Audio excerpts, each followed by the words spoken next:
51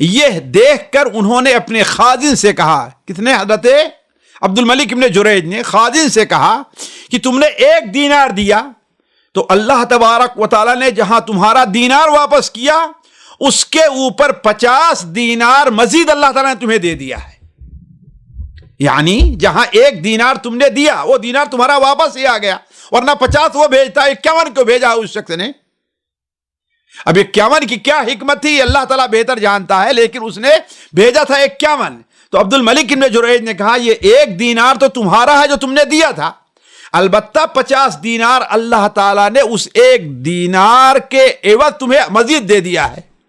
ساتھیو، یہ ایک سچا قصہ ہے اور ایسے قصے ہمیشہ پیش آتے رہتے ہیں، ہمیشہ پیش آتے رہتے ہیں، اور اہل حق، اہل جو نیک لوگ ہیں ان کے ساتھ یہ معاملہ ہمیشہ پیش آتا ہے، کوئی یہ نیا نہیں ہے، بس اوقات بہت سے لوگوں کے ساتھ یہ پیش آتا ہے. تو ہمیں اور آپ کو اس سے کیا سبق لینا ہے؟ اصل میں دیکھیے، قرآن مجید میں اللہ تبارک و تعالیٰ ارشاد فرماتا ہے، یہ قصہ اسی آیت کی عملی تفسیر ہے. اللہ تعالیٰ ارشاد فرماتا ہے سورہ سبا کے اندر، قل ان ربی یبسط الرزق لمن یشاء من عبادہ ویقدر لہ. آپ ان سے کہہ دیجئے، کس سے؟ لوگوں سے، کہ میرا پروردگار، قل ان ربی، بلا شبہ میرا پروردگار، یبسط الرزق لمن یشاء من عبادہ ویقدر لہ، اپنے بندوں میں سے جس کے لیے چاہے رزق فراخ کر دیتا ہے اور جس کے لیے چاہے کم کر دیتا ہے. معلوم یہ ہوا کہ رزق کے اندر کشادگی، رزق کے اندر تنگی، یہ کسی انسان کا اپنا کام نہیں ہے، یہ خالص اللہ تعالیٰ کا کام ہے.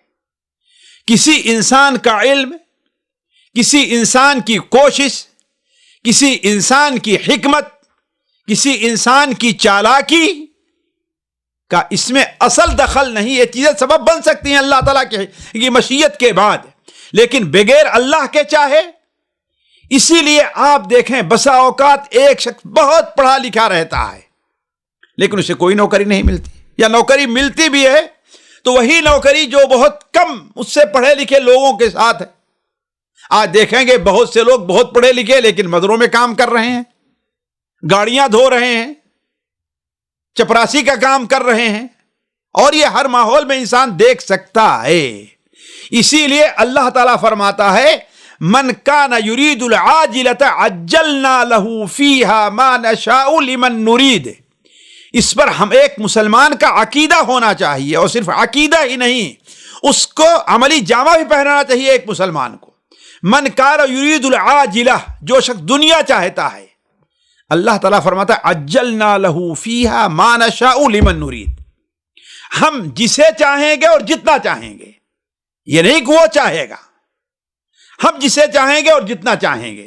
تو آیت میں اللہ تعالیٰ فرما رہا ہے کہ آپ ان سے کہہ دیجئے کہ میرا پروردگار اپنے بندوں میں سے جس کے لیے چاہے رزق فراخ کر دیتا ہے اور جس کے لیے چاہے کم کر دیتا ہے. آج کے ماحول میں اس کرونا سال بھر کے اندر جو کچھ ہوا آپ لوگ اندازہ لگا سکتے ہیں کہ کتنے لوگ جو روز آنا ہزاروں کمایا کرتے تھے وہ اپنی بیوی کے زیور تک بیچنے کے پر مجبور ہو گئے ہیں. کتنے لوگ تھے جو بڑی وسعت کے ساتھ رہا کرتے تھے لیکن سال تو چھوڑ دیجئے، مہینے بھی نہیں گزرے کہ وہ سڑک کے اوپر آ گئے. یہ کام کس کا ہے؟ اللہ تعالیٰ کا ہے. تو آپ کہہ دیجئے ان سے کہ میرا پروردگار اپنے بندوں میں سے جس کے لیے چاہے رزق فراخ کر دیتا ہے اور جس کے لیے چاہے کم کر دیتا ہے. اس کا معنی کیا ہے ساتھیو؟ اس کا معنی یہ ہے کہ ہمیں اور آپ کو اپنے رزق کے اندر وسعت کس سے مانگنا چاہیے؟ اللہ تعالیٰ سے. ان اللہ هو الرزاق ذو القوة المتین. اللہ تعالیٰ روزی دینے والا ہے اور بڑی طاقت اور قوت والا ہے. پھر آگے اللہ نے کیا بیان فرمایا؟ اور جو کچھ تم خرچ کرتے ہو وہی ہے اس کی جگہ تمہیں اور دے دیتا ہے. وما انفقتم من شيء فهو يخلفه وهو خير الرازقين. اور وہی سب سے زیادہ رزق دینے والا ہے، سب سے زیادہ روزی دینے والا کون ہے؟ اللہ تبارک و تعالی ہے۔ لہذا ہمیں اور آپ کو اپنی روزی کے بارے میں بھروسہ اللہ ہی پر ہونا چاہیے۔ بھروسے کا معنی یہ ہے کہ اگر بسا اوقات اللہ نہ کرے کہ ہمارے سننے والے جو بھائی ان کی روزی میں تنگی ہو، لیکن اگر کسی کی روزی میں تنگی ہو جائے تو وہ روزی حاصل کرنے کے لیے حرام طریقہ قطعاً نہ اختیار کرے۔ جو اللہ تعالیٰ کو آپ کو دینا ہے، جو حرام طریقے سے آپ لے رہے ہیں، وہ اللہ تعالیٰ آپ کو دینا ہی تھا، لیکن آپ نے جلد بازی کر کے اسے حرام طریقے سے حاصل کیا ہے۔ تو پہلا فائدہ یہ ہوا، یعنی گویا کہ اس آیت کی عملی تفسیر ہے یہ قصہ۔ دوسری چیز، شریعت کی راہ میں خرچ کرنا اور غریبوں اور مسکینوں کی مدد کرنے سے مال کم نہیں ہوتا ہے، بلکہ اللہ تعالیٰ اس کے عوض زیادہ دیتا ہے اور باقی مال میں برکتیں نازل فرماتا ہے۔ اسی لیے نبی کریم صلی اللہ علیہ وسلم کا فرمان ہے، ما نقصت صدقۃ من مال، صدقے نے مال میں کبھی کوئی کمی نہیں کی ہے۔ یہ ہمارے ایمان کی کمزوری ہے، جو ہم یہ سمجھ رہے ہیں کہ اگر ہمارے پاس 1000 ہے، اگر ہم نے اس میں سے 100 دے دیا تو وہ 100 کم ہو جائے گا۔ نہیں، کم نہیں ہوگا۔ بسا اوقات اللہ تبارک و تعالی اس کے عوض میں اللہ تعالیٰ آپ کو اور دے دیتا ہے، جیسا کہ یہ قصہ آپ نے سنا ہے، یا بسا اوقات اللہ تعالیٰ اسی 900 میں وہ برکتیں دے دیتا ہے جو 1000 میں نہیں ہوتی۔ اور یہ چیز بھی بہت سے لوگوں کے اوپر مشاہدے میں ہے۔ آپ لوگ دیکھیں، بسا اوقات بعض لوگ بہت کمانے والے ہیں، لیکن ان کی کمائی کے اندر کوئی برکت نہیں ہے۔ اللہ تعالیٰ کوئی بہانہ، کسی کو بیمار کر دیا، کسی کا آپریشن ہو گیا، کسی کا ایکسیڈنٹ ہو گیا، کہیں ہو گیا، اسے خرچ ہو جاتا۔ اور مشکل یہ ہے کہ لوگ محسوس نہیں کرتے کہ ہمارے ہاں بے برکتی پائی جا رہی ہے۔ اور دوسرا آدمی اس سے کم کماتا، آدھی تنخواہ کماتا ہے، اس نے گھر بھی بنا لیا ہے، اس نے پراپرٹی بھی بنا لی ہے، اور بڑے آرام اور سکون سے وہ رہ رہا ہے۔ تو اصل اضافہ کیا ہے؟ اللہ تعالیٰ کی طرف سے برکت ہے، نہ کہ مال۔ وہ تو اللہ تعالیٰ دے دیتا ہے بس اوقات، لیکن اصل برکت اللہ تعالیٰ کی طرف سے کیا ہے؟ وہ اصل اضافہ کیا ہے؟ وہ برکت ہے۔ اور یہ بھی مان لے، آپ بظاہر آپ کو کمی دکھائی دے رہی ہے نا، تو آپ یہ کیوں بھول جاتے ہیں کہ اللہ تبارک و تعالی آپ کو آخرت میں، جہاں آپ پیسے کے زیادہ محتاج ہوں گے، وہاں اللہ تعالیٰ آپ کو اس کا کئی گنا زیادہ دے گا۔ یہ تو دنیا میں اللہ تعالیٰ اس کے بعد مشاہدات پیش کر دیتا ہے کہ دیکھو، اس نے 50 دیا، اس نے 1 دیا، ہم نے اسے 51 دیا۔ جب اللہ تعالیٰ دنیا میں اتنا دے رہا ہے تو آخرت میں اللہ تعالیٰ کتنا دینے والا ہے، ذرا سوچیں آپ۔ چوتھی چیز، ولیوں کی کرامت برحق ہے۔ حضرت اللہ کے جو نیک بندے ہوتے ہیں ان کو اللہ تعالیٰ کرامت سے نوازتا ہے، لیکن یہ لوگ جو کرامت کا دعویٰ کرتے ہیں وہ بالکل جھوٹے مکار دھوکے باز ہیں۔ بسا اوقات ولی کوئی نیک کام کرتا ہے اس لیے نہیں کہ اس سے کرامت ظاہر ہو، نہیں۔ حضرت ابن جریج نے جو دیا تھا اس لیے نہیں کہ اللہ تعالیٰ انہیں 50 واپس کرے نا، بس یہ کہ اللہ تعالیٰ کے نام پر مانگ رہا اسے دے دینا جو ہمارے پاس موجود ہے۔ امام ذہبی رحمہ اللہ نے ایک بعض اہل علم کے شاید ابن وہب ہیں، ان کے ترجمے میں نقل کیا ہے کہ وہ ان کو جو بادشاہ کی طرف وظیفہ ملتا تھا وہ برابر خرچ کر دیا، گھر نہیں لاتے خرچ کر دیا کرتے تھے، تو ان کے گھر میں اتنا مال مل جایا کرتا تھا۔ تو ان کے بھائی نے کہا کہ اگر ان کو مل جاتا ہے تو ہمیں بھی مل جانا چاہیے، لہذا وہ بھی خرچ کر دیے۔ وہ بیچارے خرچ کر دیے، اب انتظار کر رہے، 1 دن گزرا، 2 دن گزرا، 3 دن گزرا، ان کے پاس کچھ آ ہی نہیں رہا ہے۔ تو اپنے بھائی سے یہ شکایت کی، تو بھائی نے کہا اللہ کے بندے، تم اللہ تبارک و تعالی سے اسی دنیا میں بدلے اور تجربہ کے لیے تم ایسا کر رہے ہو نا، میں تجربے کے لیے نہیں کرتا۔ اگر میرا رب مجھے نہ بھی دے پھر بھی میں دیتا رہوں گا، اور تم اس لیے دے رہے ہو کہ اللہ تعالیٰ تمہیں زیادہ دے یہاں پر دنیا میں دنیا کے لیے نہیں کر رہا ہوں۔ تو یہ بنیادی چیز انسان کو ذہن میں رکھنی چاہیے۔ تو حضرت ابن جریج رحمہ اللہ کو جو اللہ نے ان کے ہاتھ ذریعے کرامت ظاہر کی کہ ایک دیے ابھی لوگ مجلس میں بیٹھے ہیں کہ 51 مل گیا ان کو، تو اس لیے انہوں نے نہیں دیا کہ اللہ تعالیٰ مجھے 51 دے دے گا، صرف اس لیے دیا تھا کہ یہ محتاج ہے، یہ غریب ہے، اللہ نے مجھے ابھی دیا ہے۔ اور اصل نیکی یہ ہے کہ انسان خود نہ کھائے اور غیروں کو کھلا دے۔ پانچویں چیز، اللہ کے نیک بندے ہمیشہ فقیروں اور مسکینوں کو اپنے اوپر ترجیح دیتے ہیں، ہمیشہ۔ وَيُطْعِمُونَ الطَّعَامَ عَلَى حُبِّهِ مِسْكِينًا وَيَتِيمًا وَأَسِيرًا وَيُطْعِمُونَ الطَّعَامَ عَلَى حُبِّهِ۔ اللہ تعالیٰ سورہ الانسان میں اپنے نیک بندوں کی صفت کیا بیان فرما رہا ہے؟ جنہیں اللہ تبارک و تعالی باغات میں، نہروں میں وہاں خدام عطا کرے گا، اور یہی کیا کم ہے کہ اللہ تبارک و تعالی انہیں ایسے برتنوں سے نوازے گا، قواریر من فضہ۔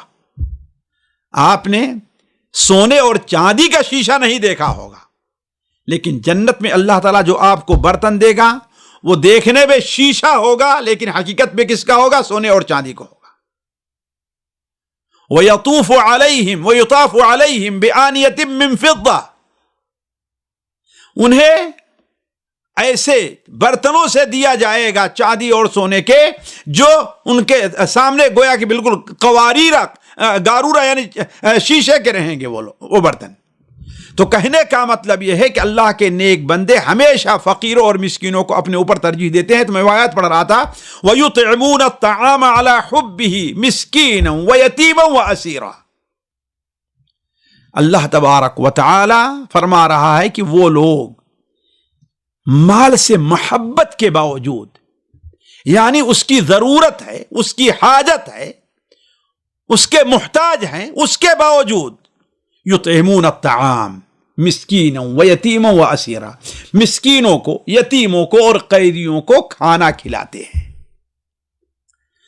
چھٹا فائدہ، سب سے زیادہ باعث اجر وہ صدقہ ہے جو تنگی اور محتاجی کے باوجود کیا جائے، یعنی انسان کو پیسے کی ضرورت ہے اور انسان کو پیسے کی لالچ ہے، اب ایسے موقع پر صدقہ کرنا، یہ صدقہ بہت ہی فضیلت کا حامل ہے۔ چنانچہ حضرت ابو ہریرہ رضی اللہ عنہ کی روایت صحیح بخاری اور صحیح مسلم میں ہے کہ ایک شخص نبی کریم صلی اللہ علیہ وسلم کی خدمت میں حاضر ہوتا ہے اور کہتا ہے، وہ کون سا صدقہ ہے جس پر سب سے زیادہ اجر ملتا ہے؟ ظاہر بات، اجر سے کوئی صدقہ خالی نہیں، ہر صدقے کے اوپر اجر ملے گا۔ آپ اگر اللہ کے لیے نکال رہے ہیں صدقہ تو اس پر آپ کو اجر ملنا ہی ملنا ہے، اللہ کے ہاں کوئی چیز ضائع نہیں ہوتی، لیکن ہاں کمی اور زیادتی ہوتی ہے۔ اب مثال کے طور پر ایک شخص ہے، اسے بخار ہے، آپ اسے علاج کرا دیجئے، بہت بڑے اجر کی چیز ہے۔ لیکن ایک شخص ہے، وہ بیمار ہے اور اتنا بیمار ہے کہ اٹھ نہیں سکتا، اور اس کے بچے بھوکے ہیں، وہی اکیلا گھر میں کمانے والا ہے۔ اب آپ اس کا علاج کر کے کھڑا کر دیجئے، دونوں اجر برابر نہیں ہو سکتے۔ تو اجر کے اندر بسا اوقات نہیں بلکہ ہمیشہ اجر کے اندر کمی ہوتی ہے، اور یہ چیز ہمیشہ سامنے رہتی ہے کہ جہاں پر زیادہ فائدہ، زیادہ محتاج ہوگا، اس کا اجر زیادہ ہوگا۔ تو کہنے کا مطلب یہ ہے کہ آپ سے ایک شخص سوال کرتا ہے کہ وہ کون سا صدقہ ہے جس پر سب سے زیادہ اجر ملتا ہے؟ آپ صلی اللہ علیہ وسلم فرمایا، ان تصدق وانت صحیح شحیح تخشى الفقر وتأمل الغنى۔ چار چیزیں بیان فرمائی آپ نے کہ تو اس وقت صدقہ کرے جب تو تندرست ہے۔ تندرست سے مراد یہاں پر یہ ہے کہ بالکل مرنے کے قریب نہیں ہو گیا ہے، مرنے کے قریب نہیں ہو گیا ہے، یعنی تو تندرست ہے اور تجھے ابھی اس مال کی ضرورت ہے۔ شحیح، اور تو مال کا حاجت مند ہے، ضرورت ہے تجھے۔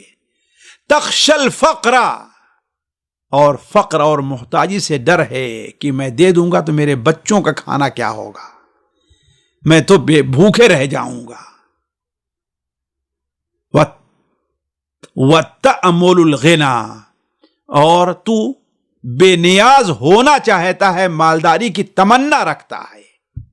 تو ایسے مال میں اگر تو خرچ کرے تو یہ مال سب سے بڑے اجر کا والا ہے، سب سے بڑے اجر کا ہے. اللہ تعالیٰ اس کے عوض میں اس دنیا میں بھی دیتا اور آخرت میں بھی نوازے گا. اور آگے آپ نے کیا فرمایا؟ لہذا ایسے وقت میں مال خرچ کرو اور اس قدر تاخیر نہ کرو کہ جب تمہاری جان حلق تک پہنچ جائے تو تم کہو کہ اتنا فلان کا ہے، اتنا فلاں کا ہے. اب تو کیا فلاں کا ہو ہی گیا، جب تم مر رہے ہو تو سارا مال دوسرے کا تو ہو ہی جائے گا، تمہیں کیا ملنے والا ہے؟ زیادہ بہادری تو یہ ہے کہ اس وقت تو جب کہ تمہیں اس کی ضرورت ہے، اب تو تمہیں اس کی ضرورت ہی نہیں ہے. تو کہنے کا مطلب یہ ہے کہ وہ مال حضرت ابن جریج نے کیوں اللہ نے اتنا جلدی بدلہ کیوں دے دیا؟ ذرا دیکھیں، ان کے پاس صرف 1 دینار تھا بس، اور خازن نے کیا کہا کہ جب آپ دے دیں گے تو آپ اور آپ کے بچے بھوکے رہ جائیں گے. انہوں نے کہا فقیر ہے، سوال کرو، اسے دے دو. تو کہنے کا مطلب یہ ہے کہ جو صدقہ اس حال میں دیا جائے کہ انسان اس کا حاجت مند ہے، اس کو ضرورت ہے انسان کی، اگر نہ رہے تو انسان بھوکے رہ جائے گا یا اور پریشانی پیش آئے گی. ایسے وقت میں اگر صدقہ کرتا ہے تو اس صدقے کا زیادہ اجر ہے. اللہ تبارک و تعالیٰ سے دعا ہے کہ اللہ تبارک و تعالیٰ ہمیں اور آپ کو اپنے راہ میں خرچ کرنے کی توفیق عطا فرمائے. ساتھیوں، یہ بات واضح کر دوں کہ اس قصے کو ہم نے آپ کے سامنے اس لیے رکھا ہے کہ اس وقت عموماً جو باتیں سن رہے ہیں وہ سارے کے سارے لوگ تقریباً الا ماشاء اللہ اتنے تو مالک ضرور ہیں کہ اپنی ضروریات کو پوری کر لے رہے ہیں. لہذا ایسے موقع پر اس وقت خاص طور پر جو اقتصادی صورتحال چل رہی ہے ہند و پاک اور اپنے ملکوں میں بہت جگہ لوگ بہت سے محتاج ہیں، ان کی پریشانی ہے. کوئی آدمی روزی سے پریشان، کوئی بیماری سے پریشان، کوئی کسی طرح پریشان، اور خاص طور سردی کا موسم آ چکا ہے. کتنے لوگ ہیں جن کے پاس لحاف نہیں ہوگا، جن کے پاس سیوٹر نہیں ہوگا. اگر اس موقع پر اگر ہم اپنے بھائیوں کے اوپر کچھ خرچ کرتے ہیں تو اللہ تبارک و تعالی کہ یہاں وہ چیز ضائع نہیں ہوگی. والسلام علیکم ورحمۃ اللہ وبرکاتہ. سامعین کرام، ہمارے علمی اور عوامی دروس اور سوال و جواب کی مجلسوں سے آپ خود بھی مستفید ہوں اور اپنے دوست و احباب کے ساتھ بھی شیئر کریں. عین ممکن ہے کہ آپ کے شیئر سے کسی کی اصلاح اور آپ کے لیے صدقہ جاریہ بن جائے. واٹس ایپ پر اسلامک میسج حاصل کرنے کے لیے نمبر نوٹ فرمائیں: یعقوب عزیز 00966 5089 59707.